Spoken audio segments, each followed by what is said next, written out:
Bonjour à toutes, Khazak, Kol hakavod de venir si nombreux au cours, qu'Hachem vous envoie la bracha, la tzlacha pour vos enfants, Amen. Que celles qui ont besoin de marier leurs enfants, que Hachem, ça se réalise très rapidement, Amen. Alors je vous rappelle qu'on est donc au SEM 19, pour celles qui nous regardent sur la vidéo, au SEM 19, aux 4 rues de Thionville, dans le 19e, on vous attend nombreuses, Be'ezat Hashem, tous les mercredis. La paracha de cette semaine, Vaïgash. Alors, en fait, j'aurais voulu parler de la façon dont on a de vivre les choses. Ouais, qu'on essaye de voir les choses de façon beaucoup plus positive. Ouais, d'essayer d'articuler nos vies en essayant de voir les choses de façon plus belle que ce qu'elle pourrait apparaître. C'est un problème qui est récurrent malheureusement, et on le voit. Je vais essayer de vous parler de ce sujet à travers la paracha, bien sûr, et à travers aussi les attitudes des Havot. Alors bien sûr qu'il ne faut pas le prendre à la lettre exactement, parce qu'on parle de très très grandes tzadikim, hein, on n'est pas tous des grands tzadikim, mais ça veut dire que ce qui a été dit, en fait, il faut le comprendre dans le sens du raisonnement, ouais, de ce qu'on va tirer comme enseignement, nous, de la Torah. Vous avez vu que Yosef, au départ, oui, au départ, Yosef, donc il a ce privilège d'être aimé par son père beaucoup plus que les autres enfants, oui, et il prend aussi la défense de ses autres frères qui sont nés des servantes de Yaakov Avinu. Il leur prend la défense parce qu'il prétend, Yosef, que ses frères, il traite ses frères de avadim, d'esclaves, les enfants des servantes. Bon. Ça se fait pas. Et puis il va raconter Dibatam Ra et la Vie, il va raconter tout ce qu'il voit de mal chez les enfants de Léa, il va raconter à leur père, en prétextant qu'ils sont soupçonnés d'adultère, que, comment vous dire, ils mangent Everminacha et des animaux qui ne sont pas cachers, qui sont vivants, etc. Moi, ce qui m'intéresse, c'est de comprendre pourquoi on regarde comme ça dans la vie. Hein? Pourquoi on voit le mal des autres, on voit pas le bien des gens. Vous voyez? Pourquoi on est plus capable? Si on vous demande de parler d'une personne, on est plus capable de dire du mal de la personne que du bien de la personne. C'est bizarre, non? Hein? Comment ça se fait qu'on peut écrire des parachiotes sur quelqu'un en mal, mais trouver du bien? Laissez-moi réfléchir. C'est difficile, ouais. Voilà, mais pourquoi? C'est bizarre. Pourquoi il y a un terrain sensible à voir mal? Ouais. Alors peut-être l'idée c'est la suivante. Vous savez, c'est marqué dans la Gemara, dans Sanhedrin, que le Yetzer Hara, hein, il est introduit chez la personne le jour de sa naissance. Bon, c'est vrai.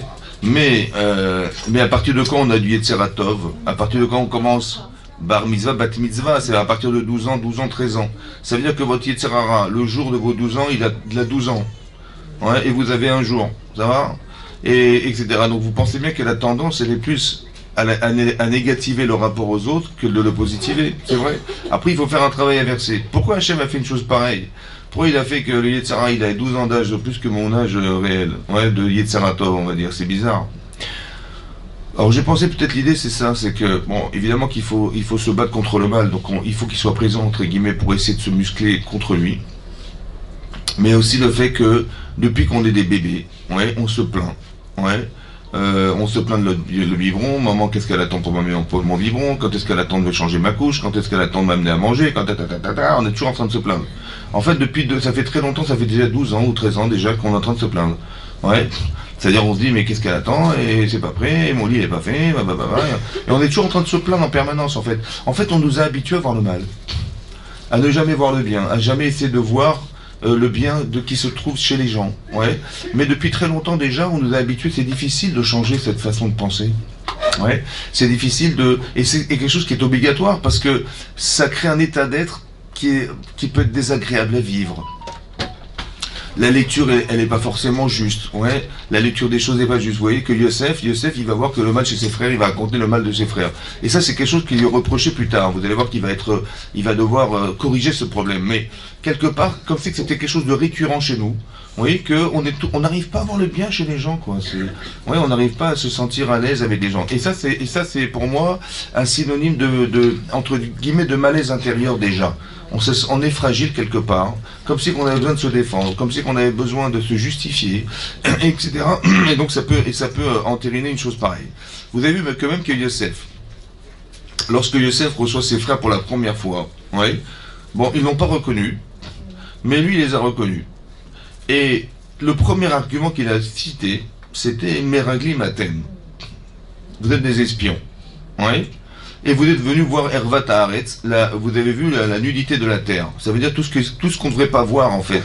Vous êtes venus explorer les faiblesses et les fragilités de la terre d'Égypte. Voilà, c'est pour ça que vous êtes rentrés par des portes différentes, vous êtes des espions. Maintenant, qu'est-ce qu'il a, c'est ce qu'il a dit. Mais qu'est-ce qu'il a voulu dire? Bon, il leur a dit ça. Bon, nous on a compris que c'était Yosef. Donc il a essayé d'amener ses frères à penser, en fait. Mais eux, ils pensaient que c'était le vice-roi d'Égypte qui était en face d'eux, n'est-ce pas? Mais lui, en fait, qu'est-ce qu'il a essayé de dire en disant une chose pareille? Vous êtes des Meraglim, vous êtes des espions, des explorateurs, vous êtes venus voir Hervat Haaretz, la nudité de la terre, c'est-à-dire ce qu'on ne devrait pas voir, ce qu'on cache, on ne devrait pas le voir. Et vous avez été voir ça. Qu'est-ce qu'il a essayé de dire? Hein? Pareil. Mais en fait, qu'est-ce qu'il a essayé de dire? Il a essayé de dire, mais, en fait, sous-entendu, inconsciemment, il a voulu leur dire, mais, quand j'ai rêvé, je vous ai raconté mon rêve. Bon, pourquoi vous avez tout de suite interprété en mal? Vous avez dit, oh, il se prend pour qui celui-là, le roi il va nous régner sur nous, il va nous gouverner, hein, il va, et jusqu'à ce point qu'ils ont jugé, condamné Yosef, quoi, c'est incroyable, ouais. Il dit, mais pourquoi vous avez vu le mal? Pourquoi vous n'avez pas dit, mais qu'est-ce qu'il a essayé de faire, papa?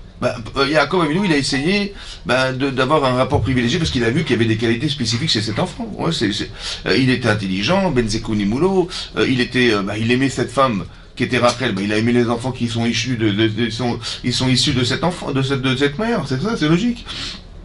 Ils se ressemblent. Tout ce qui se ressemble, c'était logique. À part ça, il est brillant, intelligent, il est beau, il y a plein d'avantages qu'il a. N'est-ce pas? On a tellement à apprendre de Yosef. C'est ce qu'essayait de faire Yaakov Avinu en lui offrant cette kétonet passim, ce fameux vêtement. Il a voulu dire, vous savez qui c'est le Béror? Vous savez qui c'est? C'est lui. C'est lui. Donc c'est ça qu'il a essayé de vendre. Pourquoi vous n'avez pas vu comme ça? Pourquoi vous n'avez pas vu comme ça? Vous avez vu avec de la jalousie. Vous avez vu des différences. Vous avez vu? Au lieu de dire, je sais pas, papa, il fait des différences. Bon. Au lieu de dire, mais au lieu de se poser la question, mais pourquoi papa il fait une différence? On se la pose la question, mais la réponse est papa il nous aime pas, papa il met l'accent sur la différence avec Yosef, c'est pas normal, etc. Pourquoi je vois négative? Pourquoi je crois que mon père il nous en veut? Pourquoi je crois que mon père il fait des différences et qu'il nous aime pas? Pourquoi? Vous avez compris ce que je veux dire? C'est dommage, parce que ça veut dire que on devrait éduquer les gens à voir le bien, c'est-à-dire à se dire, il y a une balance dans ta tête. Et donc tu dis, tu mets plus d'arguments du côté négatif que du côté positif. C'est-à-dire en prétextant qu'on a vu papa il préfère cet enfant que les autres. Mais qui t'a dit est-ce que c'est possible que papa il préfère cet enfant que... oui, regardez comment il lui offre des cadeaux, il étudie la Torah avec lui, il lui fait des sourires, etc. Nous il nous gronde. Mais en fait ça veut pas dire, vous avez compris, c'est pas parce que Yaakov il a un comportement comme ça qu'il faut le lire comme ça. C'est vrai, mais qu'il a peut-être voulu dire autre chose. Et pourquoi on n'est pas capable de voir autrement? Voilà. On n'est pas capable de se dire, si papa il a fait ça, au lieu d'être fier d'avoir un frère pareil, ouais, au lieu d'être fier d'avoir, on est une famille extraordinaire et on a un frère exceptionnel. On est fier d'avoir une pierre précieuse dans la famille. Non, on a le pire des frères dans la famille. Et donc ça veut dire que quelque part, ce terrain-là, il est sensible. Ce terrain-là, il est pour moi destructeur de relations. Ça veut dire que on va réfléchir avec la base du mal, du regard mauvais dans sa vie. Et ça, je veux pas de ça. Je veux pas qu'on puisse penser, c'est ça que la Torah voulait nous dire, que vous avez compris, dans chaque réflexion, il y a une émotion.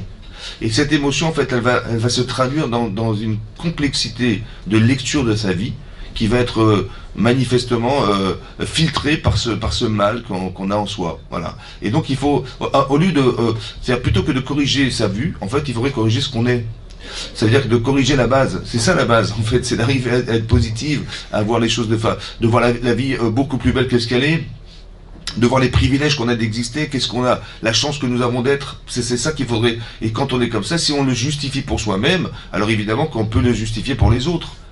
De la même manière qu'on juge que si j'avais été Yaakov Avinu, moi aussi j'aurais offert des cadeaux à mon fils, il est brillant, il est intelligent et je l'aime, etc. Évidemment que j'aurais fait ça, mais c'est pas au détriment des autres, ça n'a jamais été au détriment des autres enfants, c'est pas ça. Et pourquoi c'est vu de cette manière? Parce qu'il y a un terrain sensible à ça. Vous avez compris? Ça veut dire que comme si que le manque d'affection au départ avait engendré un manque d'affection vis-à-vis d'autrui. Le manque d'affection au départ, d'où on le voit, je vous avais dit déjà, que peut-être la base de tout ça, le terrain qui est créé là, il est issu d'autre part. Parce que Yaakov Avinu, il avait deux femmes. Oui, il avait deux femmes. Une qu'il a désiré épouser et une qu'il a dû épouser. Oui, il a une qu'il a désiré épouser, qui était Rachel, et l'une qu'il a dû épouser, qui était Léa. Et la Torah nous dit qu'Yaakov, il préférait Rachel que Léa. Rachel que Léa. C'est marqué dans le texte, ouais, qu'il aimait plus l'une que l'autre. Mais Hachem, il a vu de la haine. C'est-à-dire qu'il a vu chez cette femme une forme d'inconsidération de son mari vis-à-vis d'elle. Ça va? Elle était secondaire, elle était seconde. C'est ça? Léa, ouais, elle était à l'ombre de Rachel quelque part, aux yeux de Yaakov. Et Yaakov, et bon, évidemment que si c'est Hachem qui a vu, vous pensez bien que ça ne se voyait pas. Si la Torah nous dit Hachem a vu que Snou à Léa, qui était à Iléa, c'est que c'était pas vide, vous auriez été là, vous n'auriez pas vu la différence. Seulement Hachem, il a vu cette différence. Elle est profonde, la différence. Elle est pas forcément révélée, elle est inconsciente. Elle est inconsciente. Et d'un côté, c'est logique, d'un côté, il a espéré épouser cette femme, il a travaillé pour elle pendant 7 ans, c'était la femme de sa vie, etc. Et puis, ben, il comprend qu'il doit épouser Léa, parce qu'elle fait partie des choix d'Hachem. Donc j'accepte, mais j'accepte pas de la même manière, c'est pas accompagné de simcha ou d'amour aussi fort que celui qu'il aurait eu de Rachel. Et qu'est-ce qui va se passer? Vous avez vu qu'elle appelait tous ses enfants au nom de sa souffrance de couple. Hein, on l'avait déjà dit ça. Et quelque part, c'est évidemment qu'elle n'a pas, elle n'a pas pensé et dire à son mari, tu sais, je vais appeler le premier Shimon parce que Hachem il a vu combien je souffrais avec toi. Hein. Bon, elle n'a pas dit non plus, je vais l'appeler. Comment tu vas appeler le second? Je vais l'appeler, Réhouven parce que j'ai vu que je souffrais avec toi. Shimon parce que Hachem il a vu que j'étais haï. Ça m'a fait plaisir de. Voilà, et puis Lévi, maintenant que j'ai eu 3 enfants, j'espère que tu m'accompagneras, hein, j'espère que ça ira entre nous. Hein. Bon, c'est sûr que c'est pas conscient, évidemment. Mais ça veut dire que c'est ça qu'on transmet. Pourquoi c'est pas conscient? Parce qu'une femme, elle est pas folle de dire je vais appeler mon mari, mes enfants au nom de la souffrance. Non, c'est ça, ce qui est marqué dans la Torah, c'est ce que la Torah révèle, encore une fois, c'est ce que la Torah, la source des choses, la source des problèmes. Et donc la Torah nous dit que, et vous allez comprendre que c'est pour ça que ce malaise, il va être répercuté chez les enfants, et vous allez voir que les enfants de Léa, ils supporteront pas l'enfant de Rachel. Vous avez compris? Mais le favoritisme qu'on retrouve chez Yaakov vis-à-vis comment il s'appelle, de Yosef, il se retrouve aussi chez les enfants vis-à-vis de Yosef. C'est la même chose. On est à l'ombre. Vous avez compris? Ça veut dire qu'il y a une atmosphère. C'est-à-dire que quand on éduque nos enfants, ouais, il faut leur apprendre à comprendre la différence et accepter la différence. Ouais. La différence n'est pas là pour nous détruire, elle est là pour expliquer les choses. Voilà. Et ça, c'est très important qu'on arrive à positiver un regard qui pourrait malheureusement être vu de façon négative. C'est pour ça qu'Yaakov, il a eu des enfants au départ avec Léa. Pourquoi? Parce que Hachem, il voulait que le fait qu'il devienne père pour la première fois de sa vie avec cette femme, ça allait combler l'amour qui lui manquait. C'est ça qu'il voulait que je le trouve. À qui? Léa. Ouais. Parce que Léa, elle était moins aimée. Mais lui, il le ressentait pas comme ça, en fait. Mais inconsciemment, c'était ça. Donc, qu'est-ce qu'il a essayé de faire Hachem? Il voulait corriger ça. Comment? Que Rachel reste stérile, ouais, pour qu'il se concentre sur cette femme qui était Léa, et qu'il puisse avoir des enfants d'elle, et combler le manque d'amour qu'il avait d'elle. L'affection, c'est fondamental, vous avez vu? Fondamental. Ça veut dire que le fait qu'on ne marque pas de l'affection, ou qu'on le fasse pas ressentir, ça a des conséquences. Oui, parce qu'on arrive à voir qu'on est aimé. C'est très, très important de se sentir aimé, ouais, de se sentir apprécié. C'est pour ça qu'il faut absolument gratifier les gens, ouais. Et il faut nécessairement montrer de la valeur aux autres, ouais. Et nous, ce qu'on fait, on a du mal à dire. 1, on a du mal à dire je t'aime. 2, on a du mal à dire le bien des gens. Ouais. C'est plus facile pour moi de dire à quelqu'un tu es extraordinaire, tu es superbe. Seulement il y a ce petit truc là, c'est dommage parce que ça met de l'ombre un peu dans l'image que j'ai de toi. Voilà ce petit détail là. Quand vous dites à la personne elle est extraordinaire, mais il y a ce détail, il dit ah super, je vais m'éliminer mon détail. Mais si je parle pas de la personne en positif, que en disant mais comment tu fais ça, mais c'est quoi ça? Tu es pas rigoureux, tu fais pas attention, où tu mets tes affaires, ou je sais pas quoi, que des critiques, en fait, à la fin, on écoute 1 fois, 2 fois, mais bon, ça suffit, quoi. On en a marre d'écouter. Mais en fait, parce que on est des professeurs d'école. Ouais, on corrige des copies. Vous avez compris? Toute la journée, on corrige des copies. Voilà. On est des spécialistes de correction de copies, on sait exactement les fautes à corriger, mais on ne parle jamais du bien. Vous avez compris? Et donc, la personne, elle sait pas ce qu'elle est. Elle est quoi, finalement? Je sais pas. Quelle est ma note? Ben, j'ai l'impression d'avoir zéro à chaque fois. D'ailleurs, on ne sait pas positiver. Il faut apprendre à positiver, c'est très important. De mettre en accent, hein. Celui qui a les yeux sales, il voit ce qui est. Oui, parce que c'est des filtres en fait, mais c'est des filtres intérieurs. C'est ça que je voulais vous dire.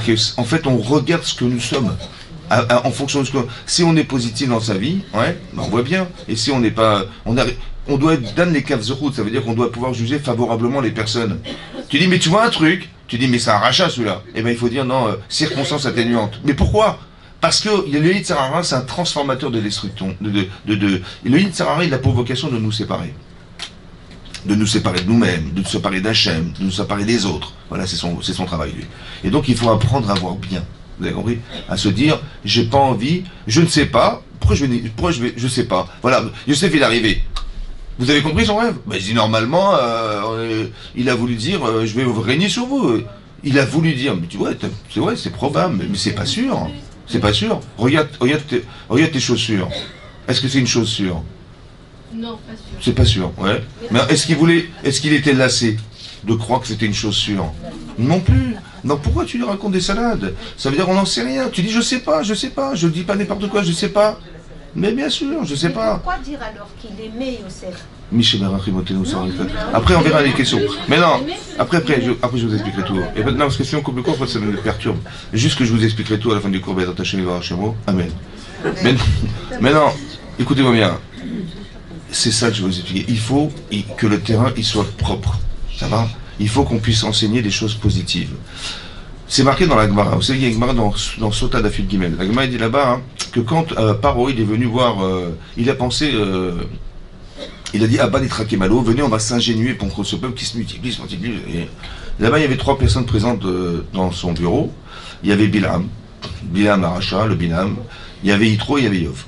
D'abord, il y avait 3 personnes présentes dans son bureau. Des ministres qui étaient proches du roi. Là-bas, c'est marqué que Bilam, il a donné des bons conseils. Ouais, il a dit on va créer des camps de concentration, on va essayer de les tuer, les exterminer d'une manière violente, etc. Voilà ce qu'il a proposé. Il est marqué Yitro, il s'est sauvé. Barach, il s'est sauvé. Il ne pouvait pas entendre ça, c'était impossible, il ne pouvait pas. Et Yitro, il s'est tué. Yov, il s'est tué. Yov s'est tué. Il s'est tué, il n'a rien dit. Il n'a rien dit.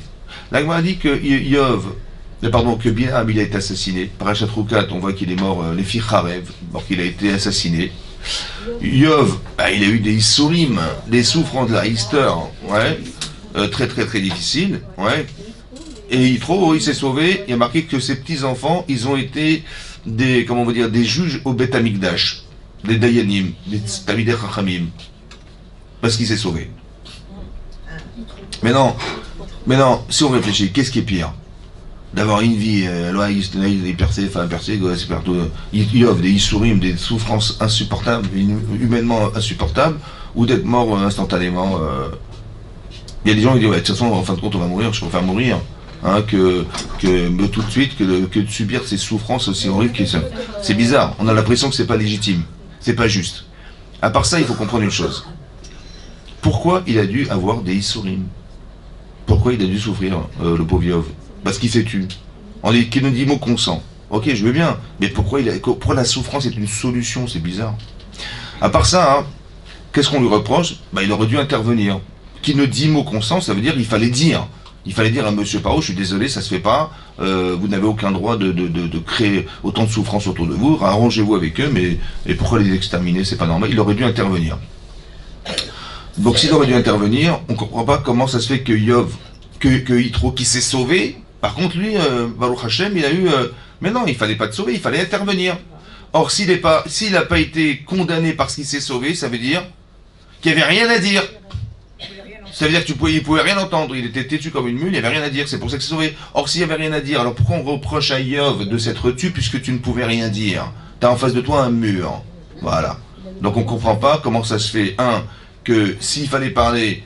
Pourquoi Yitro qui s'est sauvé? Il était gratifié d'avoir des enfants qui ont pu gérer les tribunaux au Beth Amikdash. Et comment ça se fait que Yov qui s'est tué, il a reçu une treha, comme on dit en français, aussi forte que ça? On comprend pas. Voilà, on comprend pas. Et que c'était tov. Para, je veux dire etc. Mais vous me direz que c'était tov. Vous avez compris? Qu'on n'a rien compris? Très bien. Alors comme ça, écoutez bien. Le Rosh Yeshiva de Mir, c'était le Rosh Yeshiva de Mir. Il s'appelait Raphaël Shmulevitz, il expliquait comme ça. Si quelqu'un, hein, voilà, imaginez-vous quelqu'un, il vient, il vous pince, aïe, aïe, aïe, aïe, très fort dans votre bras, il vous pince comme ça très fort dans votre bras. Qu'est-ce que vous faites? Bah, vous dites, inématome ou manaïm. Non, qu'est-ce qu'on dit? On fait aïe. Bon, après vous vous dites, mais pourquoi j'ai dit aïe? Ben, pourquoi j'ai dit aïe? J'ai mal. Mais à quoi ça sert de dire aïe? Ça sert à quoi? Ça sert à rien. Seulement le aïe est l'expression de la souffrance. Ça va? Donc bien que ça sert à rien hein, que je dise aïe, mais quand je souffre, je crie. C'est vrai ou pas? J'ai dit aïe. Or ici, je vois que Yitro, ouais, je vois pardon que Bilham, il dit, vous savez ce qu'on va faire? On va emmurer des gosses dans les pyramides. Bon, tu entends ça, tu dis pas aïe? Tu dis mais ça sert à rien, de toute façon, il va pas m'écouter. Je dis mais même si ça sert à rien, tu cries, hein. Tu dis aïe. Or tu dis pas aïe, ça veut dire que tu ne souffres pas de ce que tu vois. Donc la souffrance que la personne vit est un remède pour dire mais si j'ai dit aïe, que ça m'a fait mal, j'exprime ma souffrance. Je dis aïe, mais si ça sert à rien, et ben c'est pareil. Il faut exprimer ça. Il faut sentir que ça fait mal. C'est pas joli de voir. Tu devrais avoir honte de dire. Vous avez compris? Je devrais dire aïe. Alors si on l'a pas compris, alors c'est ça que voulait dire Hachem, il a créé la souffrance. Parce qu'en fait, c'est ce qu'a dit David Ameller. Il a dit Yassor Iserania. Hachem il m'a fait souffrir, dit David Ameller, mais la Mavet le Netanani, il m'a pas fait mourir. Ça veut dire que la vie, c'est fondamental, même à ce niveau-là. Vous avez compris? Parce qu'on apprend des choses, même à ce niveau-là. Il faut être heureuse de vivre. Il faut savoir les avantages, les privilèges qu'on a de vivre. Il faut savoir que la chance qu'on a d'exister. Je vous explique une chose claire. C'est marqué dans les Pirkei Avot, on connaît les Pirkei Avot, c'est marqué que rien ne vaut l'olam haba. Ça veut dire que le plaisir qu'on a dans le monde futur n'a aucune commune mesure avec ce monde dans lequel nous vivons. Ça ne peut pas se monnayer, ça ne peut pas s'envisager, c'est impossible d'envisager. Mais d'un autre côté, que Yafé Sha'achat, elle est belle, il est beau cet instant dans ce monde de Torah au Maasim Tovim, d'étudier la Torah et de faire des mitzvot, Yoter Mikol Chaye Olam Haba. Plus que tout le monde futur. Plus que tout. Ça veut dire que chaque seconde que vous faites de mitzvot, ça ne peut se faire que sur la terre. Après, c'est trop tard. Ça va? Mais non, si on veut avoir une part au monde futur, ouais, et ben ça vaut le coup, ouais, de considérer que la vie est belle, de ne pas tomber dans le Yetzirah, et de s'engager à se dire, mais c'est comme si qu'on faisait un concours, qui c'est qui va avoir le baba le plus élevé possible? On va se battre, allez hop, on va faire un concours. Ben, les filles, elles vont toutes courir, faire du recel, la mitzvot, la fraîcheur tralade, on va passer sur internet, tous les trucs, c'est ça qu'on va, ben oui, parce qu'on doit accumuler le maximum de mitzvot. Mais c'est comme ça qu'on devrait penser, en fait. Et tu dis, mais toi, Yetzirah, il te dit, t'angoisse, il te truc. Oui, vous avez compris, quand on n'a rien à faire, qu'est-ce qu'on fait? T'as vu le temps qu'il fait ce soir, cet après-midi? T'as vu ce qu'elle fait là-bas? Qu'est-ce qu'elle fait dans sa fenêtre là-bas? Quand on n'a rien à faire, on n'a pas d'objectif, on se plaint. Vous avez compris? En fait, on se rend pas compte de la chance que nous avons. C'est comme imaginez-vous, vous êtes chez vous, vous avez mis la main entre la porte et le mur. Bon, vous avez dit, allez, c'est marrant. Et puis quelqu'un, malencontreusement, il claque la porte. Aïe, aïe, aïe, aïe, aïe, aïe, aïe. Voilà, et votre mari, il ouvre la porte et il vous dit, chérie, on a gagné 150 millions d'euros au loto. On a plus mal. Il y a plus mal. Vous savez? Vous avez compris? On a plus mal. Je dis, mais on va racheter carrément la clinique. Je veux dire, on a plus mal. Ça veut dire en vérité la compensation de la souffrance, c'est parce qu'on n'a pas d'objectif, parce qu'on n'a pas de plaisir, parce que, etc. Vous avez compris? Voilà. C'est comme quelqu'un, il va voir son grand-père qui a 92 ans, ouais, et il va voir papy. Il fait, alors papy, comment vas-tu? Ya, mon chéri, tu veux me voir? Ah, quel plaisir et tout. Mais bien sûr que ça va très bien. Assieds-toi, on va discuter ensemble. Voilà, je te vais faire un petit café. Bon, 92 ans. Le pauvre. Il est toute la journée devant sa fenêtre. Ouais. Il demande à ses voisins de faire des courses. Il n'arrive même pas à se déplacer. Malheureusement, il fait sur lui des fois. Etc. Sa vie, il est heureux ou pas? Oui. Bah, malheureusement, a priori, non. Ouais. C'est marrant, parce que quand il a vu son petit-fils revenir chez lui le rendre visite, il a tout oublié. Ça va? Ça va? Vous avez compris? Ça veut dire que la souffrance, c'est que quand on n'a pas d'objectif, Quand il n'y a pas de simcha, il n'y a rien du tout. Alors on souffre, on se plaint. Mais pourquoi tu vois la vie comme ça? Tu vois bien que quand il est venu te voir ton petit-fils, tu étais heureux, tu as tout oublié. Tu dis, mais au moins j'existe pour quelqu'un, quoi. Voilà, je suis là. Mais c'est fondamental. Vous avez compris? On peut changer nos façons de penser et de vivre simplement dans la capacité que nous avons de voir autrement les choses. C'est pour ça qu'on est là. Mais évidemment, ça veut dire le Yetzer Hara, il veut nous descendre. Ouais. Il veut nous faire croire que. Il nous fait interpréter des choses toujours dans le négatif. Mais pourquoi? Parce qu'on est né comme ça. On est né comme ça. Il était là depuis, etc. On est toujours en train de se plaindre. Et maman, qu'est-ce qu'elle fait? Et mon biberon, et ma couche, machin, et au cartable, et mes affaires. Et à côté, je t'avais dit d'acheter mes cahiers. Voilà, je t'avais dit, et on se plaint, et le repas n'est pas prêt. Et qu'est-ce que c'est que ce truc? Il n'y a pas de sel, etc., etc. On est toujours en train de se plaindre. En fait, on n'est pas en train. Et c'est vrai que ça, parce que les gens qui font des efforts pour nous, ils se disent, mais attends, mais il est ingrat, il est inconsidéré, etc. En fait, c'est ça qu'il faudrait. Il faudrait qu'on arrive à créer un terrain, à montrer que la vie, elle est superbe. La vie est belle, on a une chance extraordinaire. Ouais. Je vous l'avais dit souvent, je sais pas si vous vous rendez compte de la chance que nous avons d'être juifs, hein, déjà. Hein? Bon, sur 8 milliards d'habitants, quand même, on a eu du pot. Ben attendez, on a joué au loto, là, carrément, bah oui. Ah, non seulement on est juif, en plus de ça, on est conscient de ce que ça veut dire, on sait combien on peut gagner à être cachère et être de sa déquête, etc. Ça n'a pas de prix. Ça n'a pas de prix, vous avez compris? Ça n'a pas de prix, ça peut pas se commencer. Ça n'a tellement pas de prix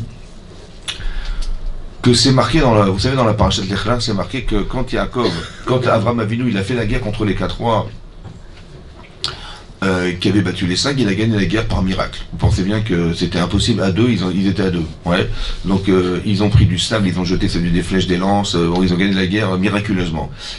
Et là-bas, Avraham, il a eu peur. Et Hachem lui dit, Altira, n'aie pas peur, Sracha Arbe Meod. Ton salaire est très grand. Et là-bas, Rachid nous explique de quoi il a eu peur. Il a eu peur parce qu'il m'a dit, on m'a fait tellement de miracles. Oui. La Gemara dans Kiddushin explique que quand on fait des miracles à des gens, oui, que normalement ils n'auraient jamais dû survivre, mais miraculeusement ils ont survécu, alors on est obligé d'être menaké misru otav. C'est-à-dire on va devoir nettoyer dans des mérites du monde futur pour donner la vie sur terre. Ah ouais? Ouais. Comme ça c'est marqué dans la Gemara. Nous, on sait pertinemment, la Gemara dit dans Kiddushin, on est posté qu'on tranche la lacha comme Rabbi Shimon, que Sachar Be'ayal Malika. Il n'y a pas de salaire dans ce monde-ci. Vous avez vu? Quand on fait des mitzvot, le salaire, il est dans le monde futur, seulement certaines mitzvot sur lesquelles on a l'usufruit de la mitzvah dans ce monde. Mais tous les mitzvot, normalement, c'est dans le monde futur. Il n'y a pas de salaire dans ce monde. Sachar Be'ayal Malika, le salaire des mitzvot, elle n'est pas là. Or, on voit bien qu'il n'y a pas de salaire des mitzvot. Oui, et bizarrement, on voit qu'on peut. Donc, ça veut dire pourquoi il n'y a pas de salaire des mitzvot? Pourquoi? Parce qu'on explique que, comme ça dit le Rav Dessler, qu'on peut pas donner, c'est pas monnayable. Ça veut dire que vous pouvez imaginer, comme ça il dit, vous pouvez imaginer tous les plaisirs ressentis par tous les êtres vivants qui ont été créés depuis la création du monde jusqu'à aujourd'hui, et vous concentrez tout ça, ça peut pas payer le monde futur, un instant du monde futur. C'est-à-dire tous les plaisirs qu'on peut imaginer de toutes les personnes du monde. Il y a des milliardaires, il y a des paquebots, il y a je sais pas quoi, des gratte-ciel aux États-Unis, hein. Tout ce que vous imaginez que chacun il a, tous les plaisirs qu'il peut avoir dans la vie, concentrés de toute la terre entière, de tous les habitants de terre depuis la création du monde aujourd'hui, ça peut pas payer le monde futur. Ça peut pas payer. Ça veut dire que ça n'est pas monnayable. Ça veut dire que c'est pas qu'on veut pas payer, c'est qu'on peut pas payer. C'est pas possible. Il n'y a pas de quoi. La monnaie est trop faible. Bon, ça veut dire donc ça veut dire que quoi? C'est-à-dire qu'on ne peut pas payer. Donc le monde futur, ça se monnaie pas. Et là, on voit l'inverse. Et là, on voit l'inverse. Que quelqu'un qui devait décéder, on lui enlève du olam haba. Comment c'est possible? C'est contradictoire, vous comprenez? Et donc, ça veut dire quoi? Ça veut dire que la vie, elle ne peut pas se monnayer sur terre. Ça veut dire que si on a la chance de vivre et tout, pouvoir faire des mitzvot, puisque c'est que là qu'on peut évoluer, c'est que ça qu'on peut faire ici. Alors, il faut profiter de l'instant. On ne peut pas tuer le temps. On n'a pas le droit de dire je ne sais pas quoi faire de ma vie. Et là, je n'ai pas le droit de dire. Parce que le bonheur que j'ai de savoir, être consciente que tout se passe sur la terre et qu'après c'est trop tard. C'est pas que j'arrive après 120 ans et je dis mais alors comment ça alors? Tu te rends compte, voilà ce que tu aurais pu devenir pour l'éternité. Et voilà ce que tu es devenu. C'est vraiment dommage. Si tu avais fait ça, si tu avais profité de cette occasion, si tu avais couru après cette mitzvah-là, voilà, tu aurais gagné ça, tu aurais gagné ça. Mais non, j'ai pas envie de regretter cette chose. C'est-à-dire qu'on doit valoriser son existence, on doit savoir combien la chance que nous avons. Oui, c'est marqué aussi ici dans la paracha de Vaïgash. Oui, c'est marqué comme ça. Que quand Yaakov est arrivé en Égypte, ouais, il a retrouvé son fils, etc. Et là-bas, c'est marqué et Paro, il voulait absolument rencontrer le père de Yosef. Et donc, il a été voir Paro. Voilà. Et donc, c'est marqué comme ça. Je vous lis ce qui est marqué. Vayomer Paro à Yosef, les morts avicha, avicha, avec ça. Vaïret, avec ça, hein, d'accord. Où est-ce que c'est marqué ça? Ah voilà, c'est là. Ouais, c'est ça. Il a marqué comme ça. Vayevo Yosef, Yaged des Paro, Vayemer Ravi, Achikta, ils sont venus. Voilà. Vayemer Paro Lecha, Man Seren, ok, après. Où est-ce qu'il est ce pasouk? Vayemer Paro et Yaakov, donc Paro il a dit à Yaakov, Kama Yeme Shene Chayecha. Kama Yeme Shene Chayecha. De combien sont tes années de vie? À quel âge tu as? Quel âge as-tu?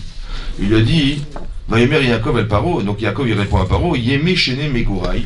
Donc les années, les jours et les années de mes pérégrinations, elles sont de Shloshim ou Me'atchana, de 130 ans.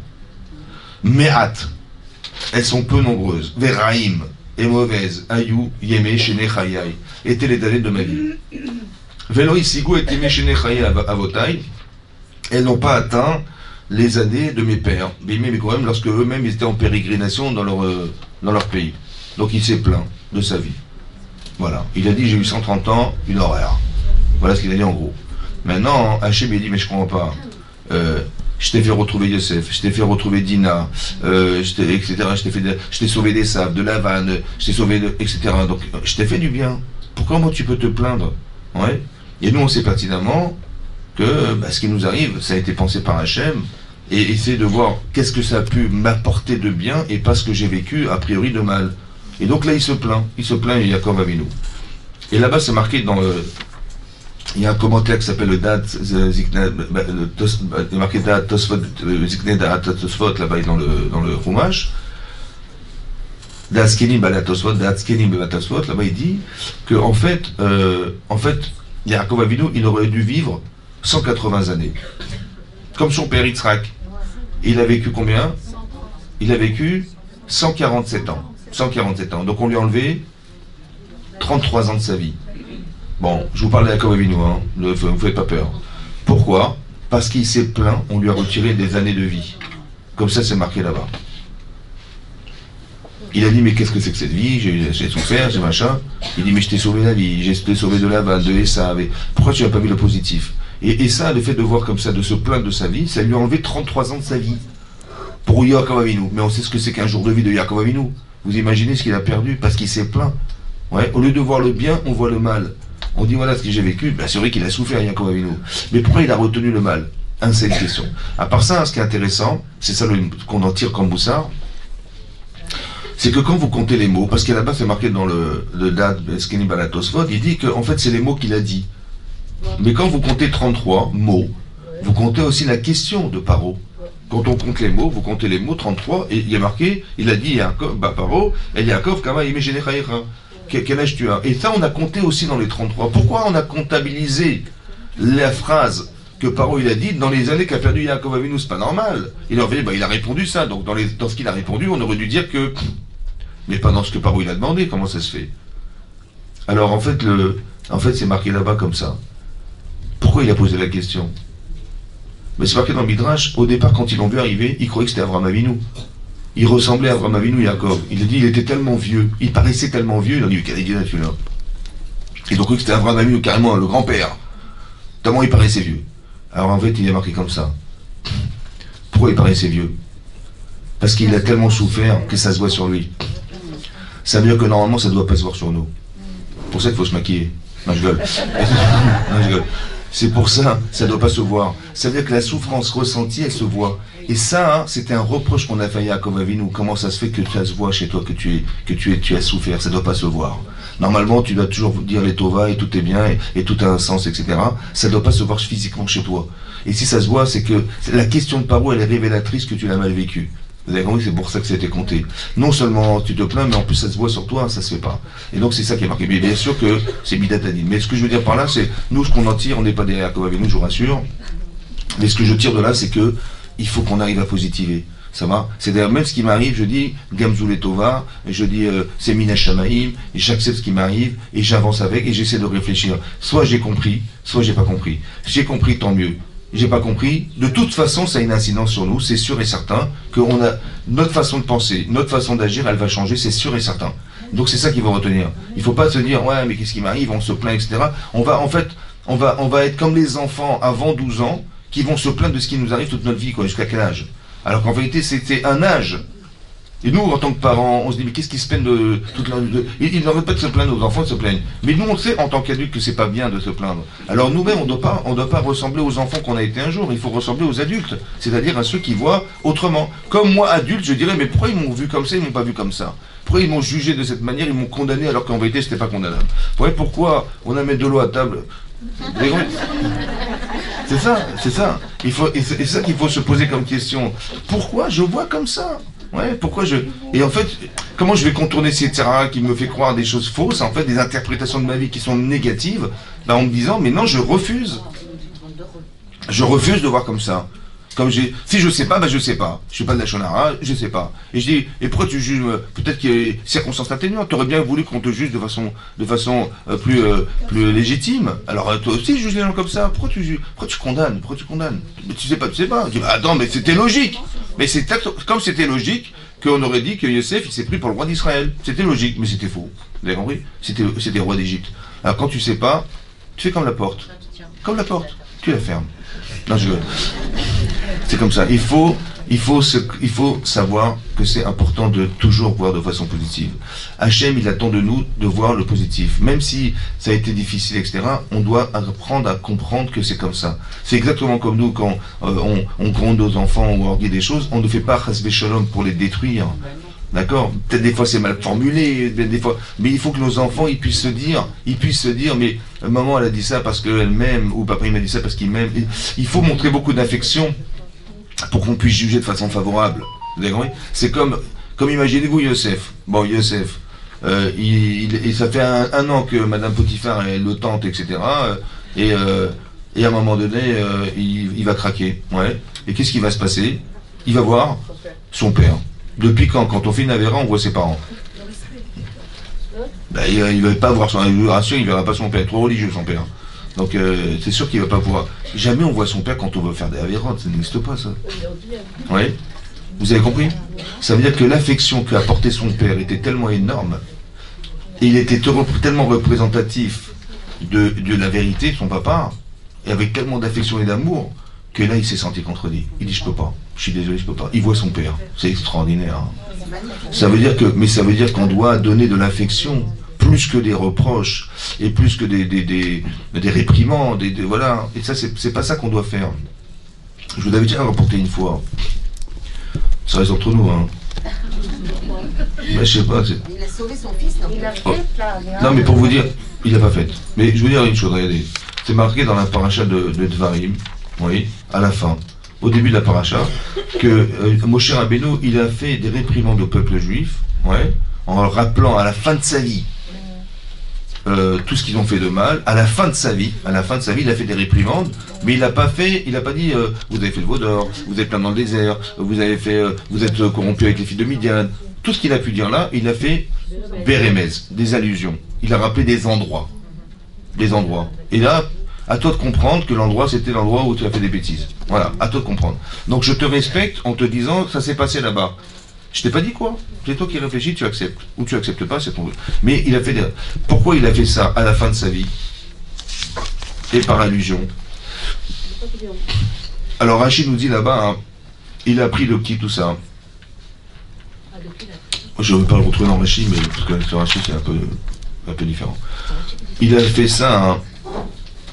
Voilà, je vous lis Rashi. Melamed, il y a marqué Melamed Shelo Ochichan et la Samouch Limita. Il a fait des reproches et des réprimandes à ses enfants, au peuple juif à la fin de sa vie, avant de mourir. Mimi Lamad, de qui il a appris ça? Qu'il fallait faire, Moshe Rabbeinu, il a fait des réprimandes, pardon, à la fin de sa vie, une semaine avant de mourir. De Yaakov, Michel Berach, Yaakov. Très bien, de Yaakov, vous avez raison.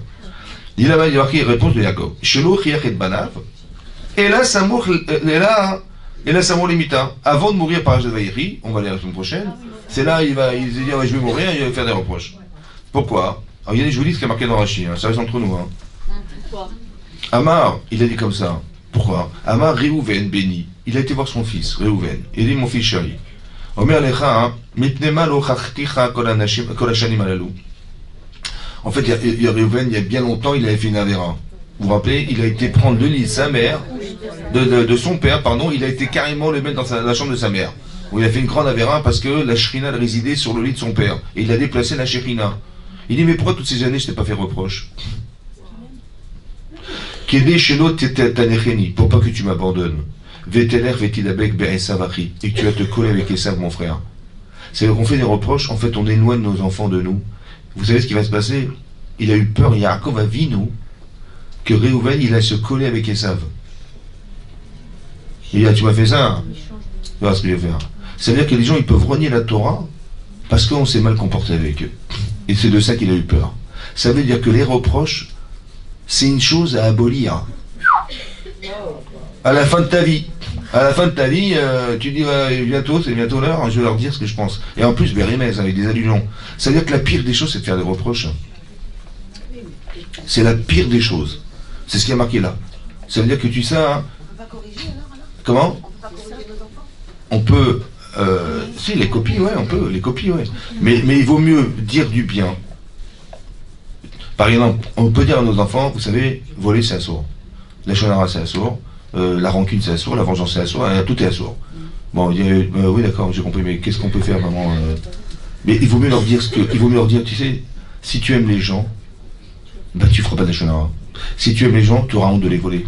Si tu aimes les gens, si tu apprends à aimer, à voir les gens autrement, et ben tu verras que tu feras pas de la shonara, tu seras jamais rancunière, tu seras jamais vengeresse, tu seras jamais. Bah oui, parce que tu aimes les gens.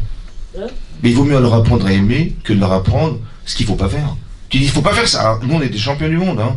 Il faut pas faire ça, il faut pas faire ça, il faut pas faire ça. Mais paie pas tes pieds sur la table, et comment tu parles, et comment tu te combats, échange tes vêtements, il donne pas ton goûter à ton fils, à ton frère. On est des champions du monde. Hein, il faut pas faire ça. Et on sait tous ce qu'il faut pas faire. Par contre, on a du mal à expliquer aux gens ce qu'il faut faire. Il faut être avec Carrefour. Je suis positive. Il faut rappeler toujours, à la Carrefour de votre vie, il faut positiver. Il faut être heureuse. Heureuse. Le bonheur. Le bonheur. Il faut être heureuse, mais il faut qu'on soit heureuse. Ouais. Et quand on est heureux, qu'est-ce qui peut nous arriver mieux que du bonheur? C'est ça. Alors que si on est dans une situation où on est toujours en train de vivre des choses et on se plaint, et on est toujours en train... En fait, c'est facile de se plaindre, mais c'est compliqué d'être heureuse. Mais il faut être heureuse. Vous avez compris? La vie n'a pas de prix, en fait. Vous avez vu que on peut retirer du Olam Haba pour payer un salaire dans ce monde-ci. Vous imaginez, c'est effroyable, quoi. Tellement la vie est importante, Il faut, ouais, bien sûr, quelqu'un lui fait un miracle, on peut lui retirer du monde futur. C'est-à-dire tout ce qu'il a pu avoir dans ce monde. C'est de ça dont a eu peur Abraham Avinu. La vie, elle a tellement d'importance aux yeux d'Hachem, c'est tellement énorme. Ben oui, c'est une chance, c'est une opportunité de grandir dans le monde futur. C'est une opportunité pour arriver à participer à un projet divin. Hachem, il a un projet dans cette histoire. Vous comprenez bien que on est des vecteurs du projet d'Hachem. À chacun à son niveau, bien sûr.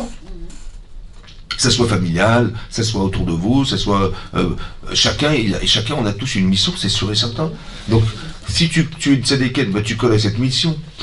Et si on n'est pas, bah on échappe à la mission. C'est pas que ça ne veut pas, hein. C'est que madame elle veut pas. Bon ben j'aurais tellement.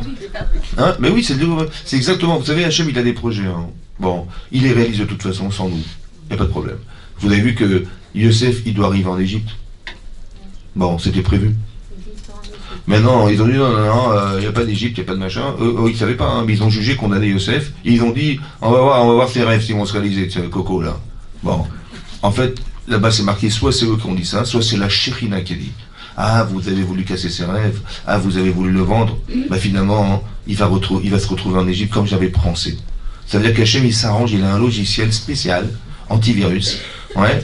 Que même si on fait des avérotes, il s'arrange Hachem. Vous avez compris? Il s'arrange, il fait ce qu'il veut. Vous avez compris? Maintenant, c'est dommage qu'on ait dû faire une avéra pour arriver au résultat qu'Hachem escompté. C'est dommage.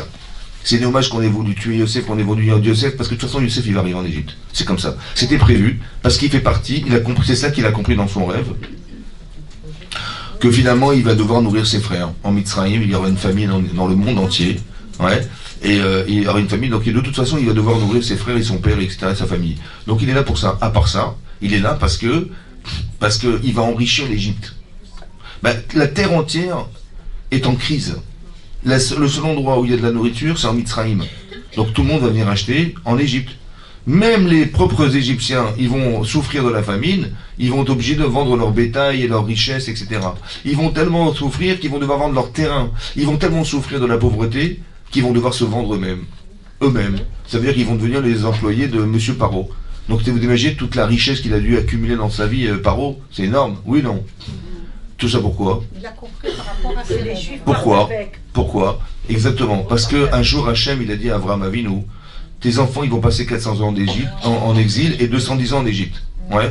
Mais ils sortiront Berechouch Gadol. Ils sortiront de grandes richesses. Qui c'est qui va pouvoir réaliser la promesse qu'avait faite Hachem à Avraham? Qui c'est qui va faire ça? Eh bien, c'était la mission de Yosef. Vous avez compris? Voilà. Sa mission, c'était ça, de réaliser la promesse d'Hachem. Il n'a pas fait ça pour faire enrichir l'Égypte. Non. C'est pour réaliser la promesse d'Hachem. Il n'a pas non plus, il n'a pas fait déménager tout le monde de l'endroit où il vivait pour rien. Il a dit dorénavant, ceux qui habitent à Goshen, ils vont se déplacer là-bas. Et dans tous les endroits de l'Égypte, il a tout quadrillé, il a fait déplacer, déménager tout le monde. Pourquoi? Parce qu'il savait qu'un jour on allait venir en Égypte. Et il fallait surtout pas qu'on soit reconnu comme des étrangers là où on se trouve. Alors il a fait en sorte qu'il a allégé la galoute. Il a dit, il n'y a que des étrangers ici de toute façon. Vous pouvez venir, rajoutez-vous. Il n'y a pas d'identité particulière dans la région où on vit, parce que de toute façon, nous-mêmes, on a été déménagés d'ailleurs. Il a fait ça pour alléger la galoute. Il a demandé à ce que tout le monde fasse la circoncision. Au vert. Parce que quand les Israël arriveront, ils font la circoncision, et là, il faut la faire. Et donc, il a allégé la galoute. Vous avez compris ce qu'il a essayé de faire? C'était le projet de Yosef, ça. Il fait tout les Shem Shamarim, il fait tout au nom d'Hachem. Il essaye de faire que le projet qui a été prévu par Hachem à travers Avraham Avinu, qu'il se réalise. Ils ont étudié la Torah, donc ils le savaient. Et donc, il a très bien compris que tout ce qui lui est arrivé, personnellement, ça lui a permis de devenir Yosef. Parce qu'au départ, il se vante devant ses frères, il ose dire, vous allez vous prosterner devant moi, mais sans parler d'Hachem. Vous avez vu? Il ne parle pas d'Hachem dans son rêve. La première fois. Il dit, mais tu vas régner sur nous. Et là, quand tout à coup ils arrivent, il dit, vous savez, Dieu, vous avez pensé le mal, mais Hachem, il a pensé le bien. Elohim, il est devant Paro, il dit Elohim, il parle d'Hachem. Il était tellement convaincu qu'il va être convaincant aux yeux de Paro pour lui faire dire, un peu, monsieur Paro, que Yeshbo, roi Elohim, il a un esprit d'Hachem en lui. Il faut être fort quand même. Eh ben, il a réussi. Convaincu qu'il n'y a que Hachem dans la vie, il n'y a que lui qui peut nous aider. Et il passe, vous imaginez qu'il passe de prisonnier esclave dans un trou, il devient vice-roi d'Égypte en une seconde. C'est énorme. Mais c'est ça le bitachon. Il faut avoir confiance en Hachem. Mais pour avoir confiance, il faut être sûr de soi, il faut avoir confiance en soi, il faut être positif, il faut voir le bien dans la vie. Comment voudriez-vous traduire ce qui nous arrive si on n'est pas capable d'avoir un filtre positif? C'est impossible. Parce qu'il faut voir bien. Il faut toujours, Dan de Kavzochout, il faut, comme on aime nos enfants, on doit aimer les autres. Alors, bien sûr, on ne sera jamais capable de les aimer autant que nos enfants, c'est sûr. Mais si on pouvait un peu s'inspirer de comment ça se fait que j'aime mes enfants, ouais, et plus que les autres, ou j'aime mon mari plus que les autres, je m'inspire parce que je cherche à savoir pourquoi cet amour, il a un sens. Et c'est comme ça que j'arrive à avancer dans ma vie. Et c'est de la même manière que tu sais pourquoi tu l'aimes, et tu vas essayer de trouver chez les gens qu'est-ce qui fait que tu vas les aimer pour ce qu'ils représentent pour toi. C'est comme ça. Quand on dit dans la Torah, dans les Pirkei Avot, qu'on a été créé à l'image d'Hachem, ça veut dire que c'est pourquoi faire? Mais pour nous dire, mais tous ceux que vous voyez côtoyer autour de vous, ils ont été créés à l'image d'Hachem. C'est respectable. Ils ont une neshama. Ils ont une capacité à parler, à se mouvoir, à réfléchir. C'est extraordinaire. On n'a pas des animaux en face de nous, on a des êtres pensants. Et ça suffit pour te dire, je vais respecter ce que les autres, c'est comme ça. Mais c'est une façon philosophique de penser bien. C'est une façon positive de voir les autres comme ce soi-même on se serait vu. Vous avez vu? Quand c'est marqué dans la Torah, on a dit, vous savez, il y a une règle, la règle de la Torah, la règle. Ouais, la règle. Pas de la règle de 30 cm, hein. La règle de la Torah. C'est quoi la règle de la Torah? Ve'afta l'iracha kamocha. Mais non, évidemment, comment je vais arriver à aimer les autres comme moi-même? Est-ce que c'est possible? Hein? C'est vrai, mais comment je vais l'aimer comme moi-même? Est-ce que c'est possible d'aimer comme soi-même? Je me suis acheté un appartement à Paris à 900 000 euros. Bon, je vais faire un crédit à la banque pour mes amis et voisins. Non, ça n'existe pas. Comment on peut aimer comme soi-même? Comment on peut aimer comme soi-même? Voilà. Alors peut-être l'idée c'est la suivante. C'est comme ça. D'un autre côté, je sais ce que j'aime pas. Oui, c'est marqué là-bas dans la Gemara qu'il y a un converti qui est venu voir Hillel. Il lui a dit, je vais me convertir au judaïsme. Sur un pied. J'ai pas de temps. Si tu peux m'expliquer toute la Torah en 2 minutes. Il a dit c'est simple. Ce que tu ne supportes pas, ne le fais pas aux autres. C'est marrant parce qu'il a négativé ce qui est marqué dans la Torah de façon positive. Il aurait dû dire tu aimeras ton prochain comme toi-même. Comme Rabbi Akiva, il a dit il vaut mieux ton prochain. Non, il n'avait pas dit ça. Il a dit ce que tu ne supportes pas, ne le fais pas aux autres. Alors moi ça m'a fait réfléchir. Et je me suis dit comme ça, pourquoi il a négativé ce qui était en fait dit de façon positive? Pourquoi il a dit ne fais pas aux autres ce que tu ne supportes pas qu'on te fasse. Alors j'ai pensé comme ça, peut-être l'idée c'est ça. Tu sais ce que tu n'aimes pas? Vous savez ce que vous aimez pas? Très bien. Maintenant, si vous savez ce que vous aimez pas, alors est-ce que vous allez faire ce que vous aimez pas aux autres? Non. Par contre, vous savez ce que vous auriez aimé. Par exemple, je vais gronder mon mari. Bon, ça vous connaissez. Je vais gronder mon mari. Gronder. Pas le tonnerre, hein, je parle de...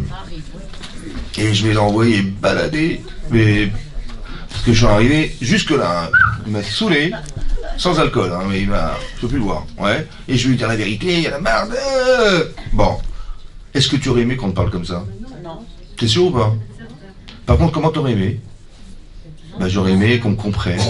J'aurais aimé qu'on mette des gants quand on parle, qu'on me respecte, etc., etc. Tu sais quoi?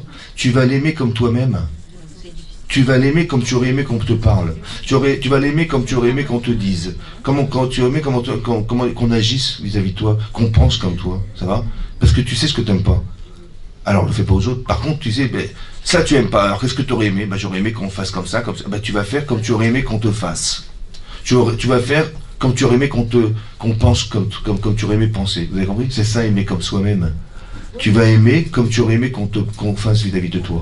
Et ne fais pas ce que tu n'aurais pas supporté qu'on fasse. C'est ça. Et donc il faut réfléchir en fait à ça. C'est ça. Et donc quand on est positive, quand on sait exactement ce qu'on aime, c'est ce qu'on va essayer de faire aux autres. C'est pas facile, mais on va se renforcer. On va se travailler. Voilà, on va travailler sur ça pour essayer d'être positif, mesdames. Razak.